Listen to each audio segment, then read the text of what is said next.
গোটত সভাপতি আসন গ্ৰহণ কৰিছে, কি ক'ব?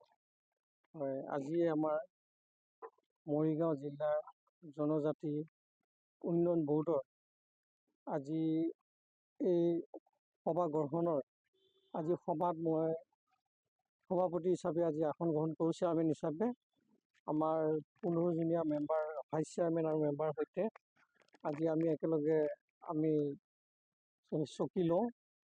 আৰু মই ধন্যবাদ জনাইছোঁ এইখিনিতে আমাৰ জাগীৰোড সমষ্টিৰ বিধায়ক মহোদয় আৰু মন্ত্ৰী মহোদয়, তেখেতে মোক আজি এই উন্নয়ন বোৰ্ডত চেয়াৰমেন হিচাপে দিয়াৰ কাৰণে তেখেতলৈ মই ধন্যবাদ জনাইছোঁ। আৰু আজি ইয়াতে আহি আমি কল্যাণ বোৰ্ডত আমি সদস্যৰ সৈতে একেলগে বহি আমি মত বিনিময় কৰিছোঁ, আলোচনা মৰ্মে আমি ইয়াত বহিছোঁ।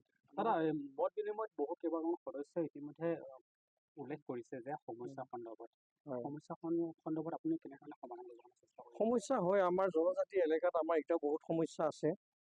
আমাৰ যিটো আমাৰ জনজাতি বেকৱাৰ্ড যিবিলাক আমাৰ জেগা, সেই ঠাইবিলাকত আমাৰ এতিয়াও বহুবিলাক কাম কৰিবলগীয়া আছে, যেনে ৰাস্তা ঘাট পদূলি, এনেধৰণৰ মঠ মন্দিৰ, এনেকৈ আমাৰ বহুখিনি কাম বাকী আছে।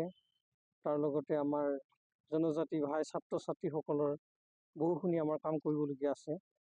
আমি আশা ৰাখিছোঁ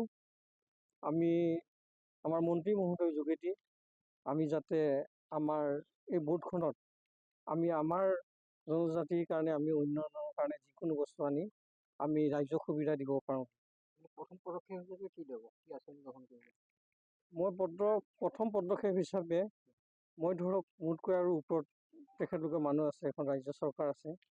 ৰাজ্য চৰকাৰে আমাৰ বোৰ্ডখনৰ কথাটো হৈছে এনেধৰণৰ, আমি নিজাববীয়াকৈ আমি প্ৰপ'জেল দিব নোৱাৰোঁ।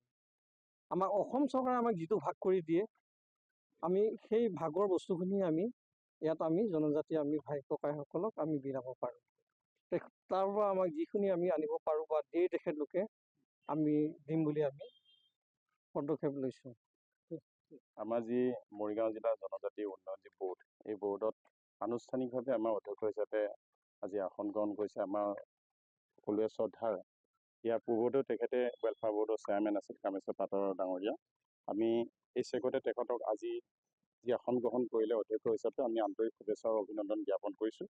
আৰু আশা ৰাখিছোঁ ভৱিষ্যতে যি জিলাখনৰ কাৰণে জনজাতীয় ৰাইজৰ উন্নয়নৰ হকে অসম চৰকাৰে যিসমূহ আঁচনি, অসম চৰকাৰে যিসমূহ সুবিধা প্ৰদান কৰিব, যাতে উচিতভাৱে যিসকল জনজাতিৰ ৰাইজ আছে তেওঁলোক যাতে উচিতভাৱে পায়, তেওঁলোকে যাতে তাৰ পৰা বঞ্চিত নহয়, এইখিনি আমাৰ তেখেতৰ ওপৰত, আমাৰ কামেশ্বৰ পাটদেৱৰ ওপৰত আমি আস্থা আৰু বিশ্বাস ৰাখিছোঁ।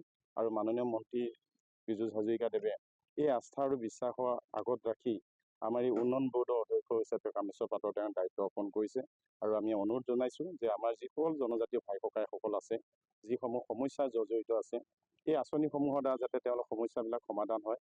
আৰু মাননীয় মন্ত্ৰী মহোদয়ে যি বিশ্বাস, আস্থা আৰু বিশ্বাসৰ মাজত কামেশ্বৰ পাটৰ ডাঙৰীয়াক অধ্যক্ষ হিচাপে দায়িত্ব অৰ্পণ কৰিছে, তেখেতৰ সন্মান ৰখাকে তেখেতক আগুৱাই নিয়াৰ ক্ষেত্ৰত যাতে ৰাইজৰ লগত লগ লাগি আগন্তুক তেখেতৰ যি কাৰ্যকাল আছে, যি কাৰ্যসূচী আছে, এই কাৰ্যসূচীসমূহ যেনে সুচাৰুৰূপে পৰিচালনা কৰে, তাৰ প্ৰতি তেখেতলৈকে মই পুনৰবাৰ অনুৰোধ জনাইছোঁ। আৰু আজি এই অনুষ্ঠানত তেখেতে মোক আমন্ত্ৰণ জনোৱাৰ বাবে তেখেতক ধন্যবাদ আৰু কৃতজ্ঞতা জ্ঞাপন কৰিছোঁ। আৰু তেখেতক আন্তৰিক শ্ৰদ্ধা আৰু অভিনন্দন জ্ঞাপন কৰি মোৰ বক্তব্য সামৰণি মাৰিছোঁ।